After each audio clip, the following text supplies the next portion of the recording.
No orchard, no access to good, reasonably priced pears? No problem. Today we're going to make vanilla pear jam using canned pears. Hello everybody and welcome to SuttonsDaze. If you're new here, my name is Lisa and we are all about pantry preparedness. Yes, we are.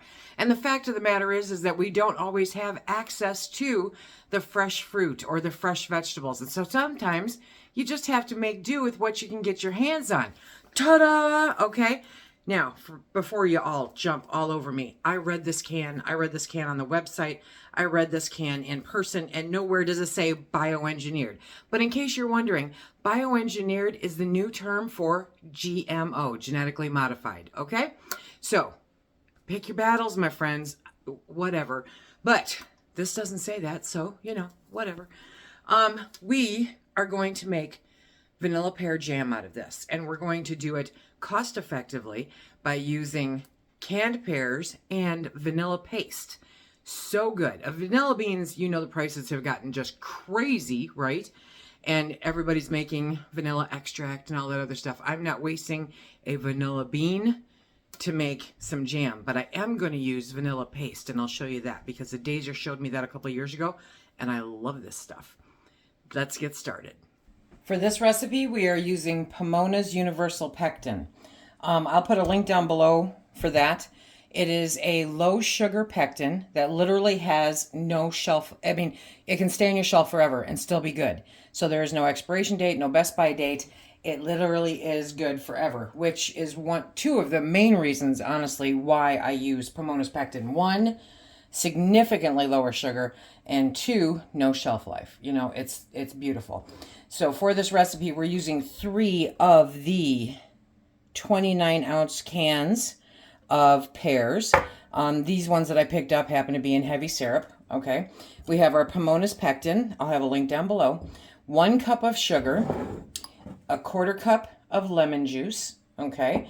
And then we're using vanilla paste. This stuff is amazing. So good. Again, that link is down below. This is super simple, a great way to use up canned pears that you have in the pantry, or if you have back issues like I'm experiencing right now. Literally 5 pounds of pears wrecked my back for 3 days, and I used the apple peeler that I got. I mean, I'm having some issues with my back. Anyway, so this is going to make it much easier. I can produce the jam and still have it be really good, and I don't have to worry about them being ripe or not, right? Just jump on it. Well, I'm saying it's 3 cans, we're gonna see, because by the end of it, you want 4 cups of mashed pears. So you drain the liquid. Let me bring you in here. You drain the liquid, add them to the pot, okay? And then we're gonna mash them down so that they equal 4 pounds of mashed pears. Potato masher, immersion blender, whatever the case may be. These should be pretty soft, so I'm going to use my immersion blender. It's just this simple. Poof. You're just going to mash them up because they're pretty soft anyway.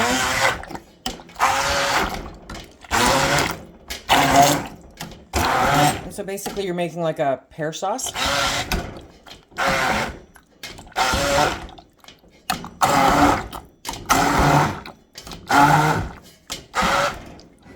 Yep, okay. And now I have measurements on the side of the pot. And where is it? Ooh, I was wrong. One day I'll learn to read. That came up to 1.5 quarts. A quart is 4 cups. So I need to take 2 cups of this out in order to make the 4 cups. If you want to play around with it, the link to the recipe is down below, and you can adjust the end product, okay? So 3 of those big cans of pears made 1.5 quarts of pear sauce. But you can adjust the recipe so that you come out with the right kind, or you can just adjust the amount of pears that you actually use. I knew I should have saved a couple of those out. The good news is Phil's going to have pear sauce with his dinner tonight. Yay! Okay, so we are going to, we've got it into the pan now, And now we're going to add the vanilla paste. You can go high or low with this. This is not going to determine the safety of the recipe. However, be aware that more is not necessarily always better. When it comes to vanilla paste, a little bit goes a long way. Next is the lemon juice. After that is the calcium water. What is calcium water? Calcium water, the powder for it comes with the Pomona's pectin. And I just make it up. I leave it in a pint jar in my refrigerator for whenever I need to make jelly. It never goes bad. So for this recipe, we're going to be adding 4 teaspoons of calcium powder, or calcium water. Thanks. You want to make sure to give it a really good shake before you add it to the pot. Okay, next we are turning on the heat. We're going to mix this up and we're going to bring it up to a rolling boil, okay? So that is all good. See, I missed a few, but they will cook down, so I'm not too concerned with that. Okay, so that's going to come up to a rolling boil. Now we prep our sugar. In this bowl, I have 1 cup of sugar. Yeah, that's it. 1 cup of sugar, right? And then I have 3 teaspoons level. Seriously, measure this stuff. 3 teaspoons of the Pomona's pectin. You want to mix that in with the sugar because otherwise it will clump and it's just a pain in the whoozy whatsits. So mix it in with the sugar, and then once this comes up to a rolling boil, we will add it. Like I said, the reason that I like Pomona's is because of the amazing low sugar and because of the shelf life. I don't have to worry about having to use it before a set date. One of the challenging things with it is that sometimes it can set firmer than what you're used to. So the good news is it always sets. The bad news is sometimes it gets kind of thick if you're not real careful with your measurements. So you have to be very careful with the measurements in order to make this work the way that it's supposed to. No, you cannot convert this exact recipe over for a regular other kind of pectin.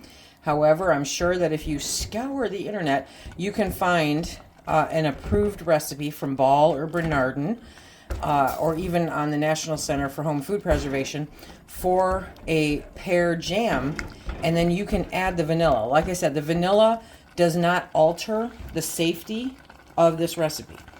I'm just trying to get that errant pear to break up in there. This is going to heat up super fast.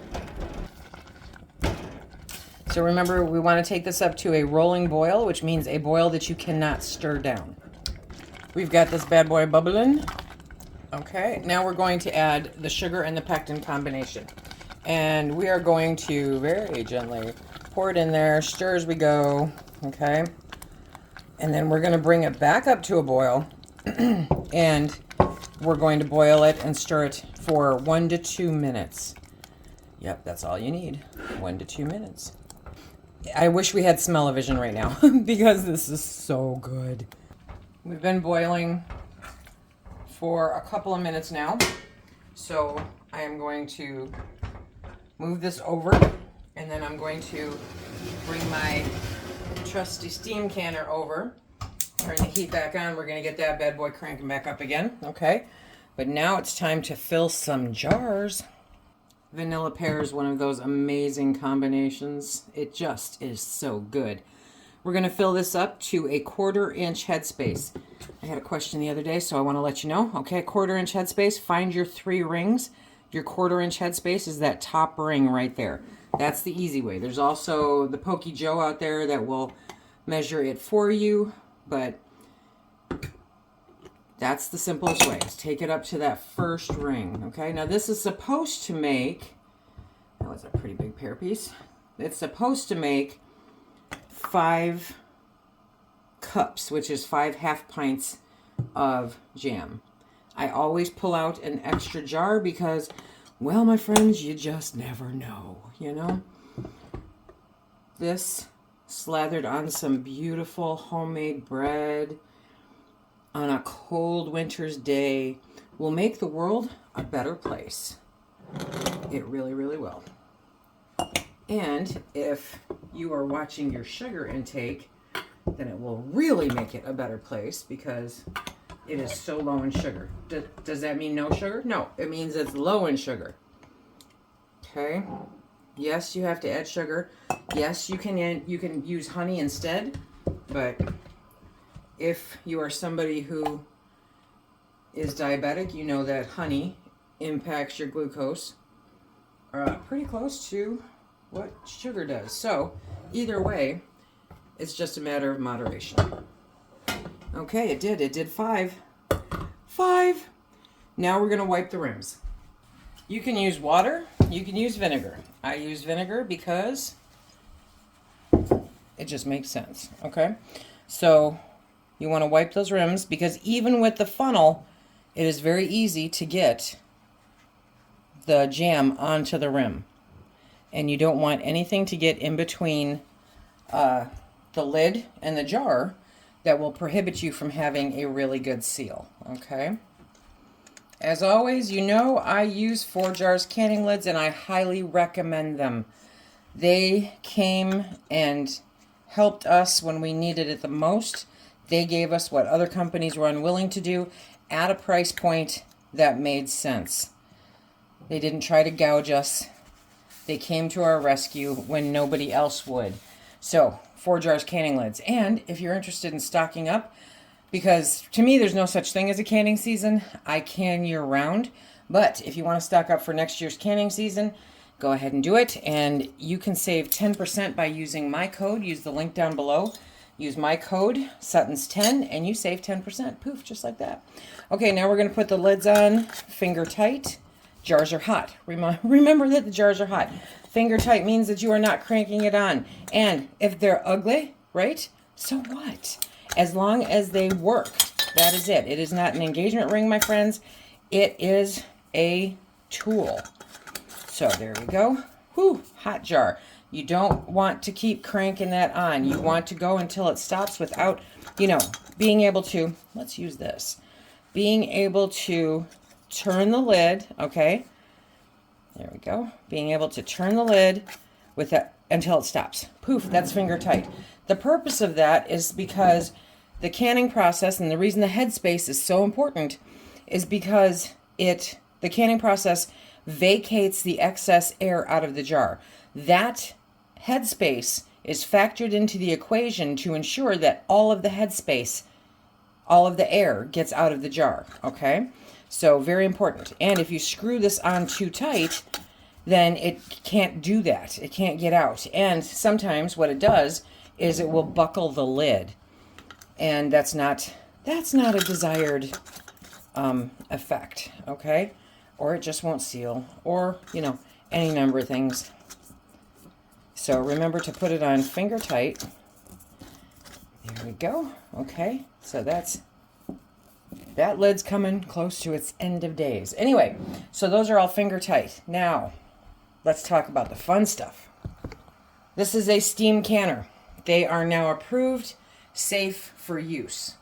For anything that is canned 45 minutes or less in a water bath canner, you do it the same as you would do a water bath canner in the steam canner. Highly recommend this. I'll link a video at the end of this showing you Steam Canner 101.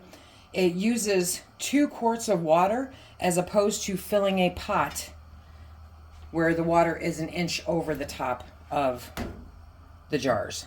Okay, so for those of us that cannot carry those big pots of water anymore, don't want to deal with them anymore, who are conserving water wherever you may be, this is an excellent solution.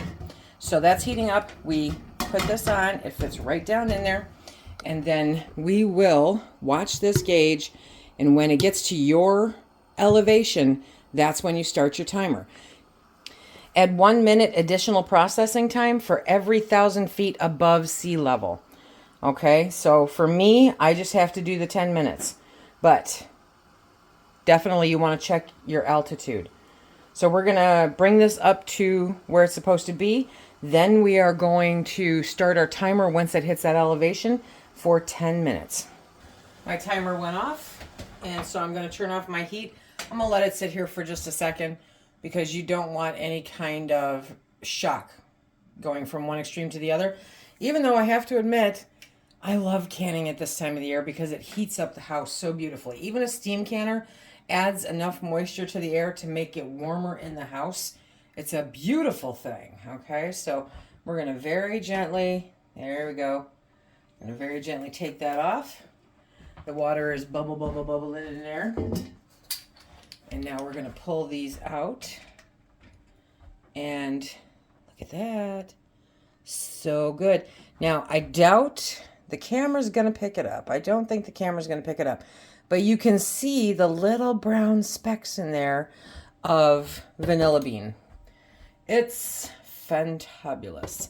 The house smells amazing. There's no need to light a candle because it smells so good in here. People pay top dollar for this scent and we get to make it ourselves. Yes, we do. So that is the vanilla pear jam. Wham bam. My back is still perfectly intact. I didn't have to stand there and peel them. Everything is fabulous. It smells amazing in here. We're going to let these sit on the counter for 12 to 24 hours, okay? After about 8 to 12, I'm going to test all the lids to make sure that they've sealed. If they haven't, you can absolutely reprocess this. Take off the lid, wipe the rim, put another lid on, okay? And reprocess it again. No harm, no foul. But this is one you're sure to love. It's so good. Remember to check out the links for regular pectin down below for the Pomona's pectin, and check out this video right here if you want to know more about a steam bath canner. Until next time, everybody, be safe.